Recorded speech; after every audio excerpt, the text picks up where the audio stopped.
వర్తమానం మధ్యాహ్న వార్తలకు స్వాగతం. వార్తలు చదువుతుంది మీ భాష. ఈరోజు వార్తల్లోని ప్రధాన అంశాలు: అమెరికా వీసా దరఖాస్తుదారులకు $15,000 వరకు బాండ్ తప్పనిసరి.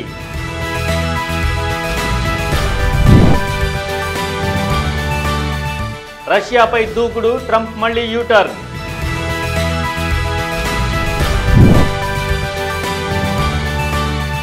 అమెరికాలో బోటింగ్ ప్రమాదం, 2 భారతీయుల మృతి. అమెరికా అధ్యక్షుడు డొనాల్డ్ ట్రంప్ ప్రభుత్వం తీసుకొచ్చిన తాజా నిబంధనల ప్రకారం జాంబియా మరియు మలావి దేశాల వీసా దరఖాస్తుదారులు $5,000 నుంచి $10,000 లేదా $15,000 వరకు బాండ్లను చెల్లించాల్సి ఉంటుంది. ఈ బాండ్లు బిజినెస్ B1 లేదా టూరిస్ట్ B2 వీసాల కోసం దరఖాస్తు చేసే పౌరులకు వర్తిస్తాయి.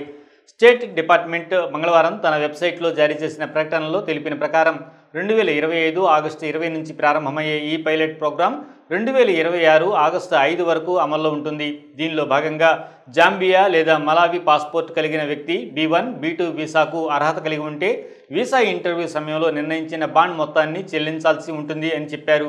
ఈ వీసాలు సాధారణంగా 6 నెలల వరకు అమెరికాలో ఉండటానికి అనుమతినిస్తాయి. కొన్ని సందర్భాల్లో దీన్ని పొడిగించుకునే అవకాశం ఉంటుంది.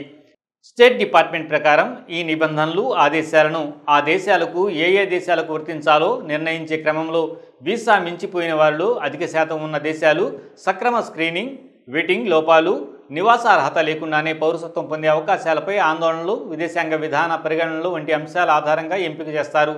ఈ జాబితాలో ఉన్న దేశాలు ప్రోగ్రాం కాల వ్యవధిలో మారవచ్చు అని కూడా స్టేట్ డిపార్ట్మెంట్ వెల్లడించింది. దరఖాస్తు ఎక్కడి నుండి చేసినా ఈ నిబంధన వర్తిస్తుంది. కన్సులర్ ఆఫీసర్ సూచించకుండా ఎవరైనా ఫీజు చెల్లిస్తే ఆ డబ్బు తిరిగి చెల్లించబడదు. అలాగే బాండ్ చెల్లించడమే వీసా మంజూరుకు హామీ కాదు అని స్పష్టం చేసింది. రష్యా నుంచి చమురు కొనుగోలు చేస్తున్న దేశాలపై 100% సుంకాలు విధిస్తామంటూ చేసిన వ్యాఖ్యలపై వైట్ హౌస్లో జరిగిన విలేకరుల సమావేశంలో ప్రశ్నించినప్పుడు పర్సంటేజ్ మాట నేనెప్పుడు చెప్పలేదు, దానిపై కసరత్తు చేస్తున్నాం, ఏం జరుగుతుందో చూద్దామంటూ ట్రంప్ మాట మార్చారు. రేపు రష్యాతో సమావేశం ఉంటుందని, ఏం జరుగుతుందో చూడాలని అన్నారు. మాస్కో నుంచి యురేనియం, ఎరువులను వాషింగ్టన్ దిగుమతి చేసుకుంటున్న విషయంపై తనకు అవగాహన లేదని ఒక ప్రశ్నకు సమాధానంగా చెప్పారు. ఆ విషయం తెలుసుకుంటానని అన్నారు. రష్యా నుంచి చమురు కొనుగోలు చేయడం ఆపకపోతే ఇండియాపై దిగుమతులపై ప్రస్తుతం విధిస్తున్న 20% సుంకాన్ని మరో 24 గంటల్లో గణనీయంగా పెంచుతానని ట్రంప్ 2 రోజుల క్రితం హెచ్చరించారు.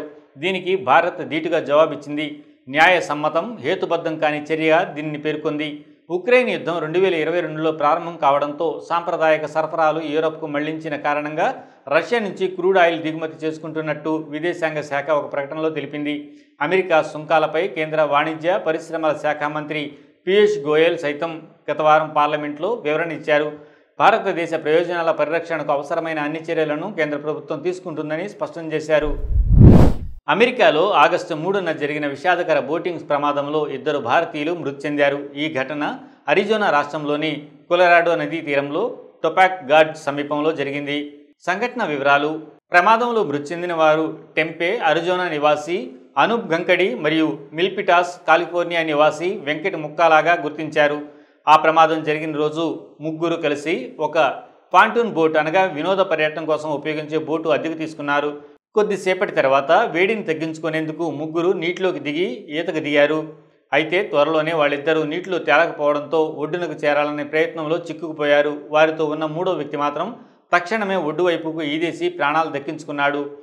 సాన్ బెర్నార్డినో కౌంటీ షెరీఫ్ విభాగం రెస్క్యూ టీం ఒక డ్రైవర్ను పంపి వారిని రక్షించడానికి ప్రయత్నించింది. అయినా సుమారు 12 అడుగుల లోతు నుండి వారి శరీరాలను 20 నిమిషాల తర్వాత వెలికి తీశారు. తర్వాత కాలిఫోర్నియాలోని కాలోరాడో రివర్ మెడికల్ సెంటర్ నీడల్స్ వారిని మృతులుగా ప్రకటించింది. అధికారుల ప్రకారం మృతులు మత్తు పదార్థాలు ప్రభావంలో లేరు. అయితే ప్రమాదంపై దర్యాప్తు కొనసాగుతోంది.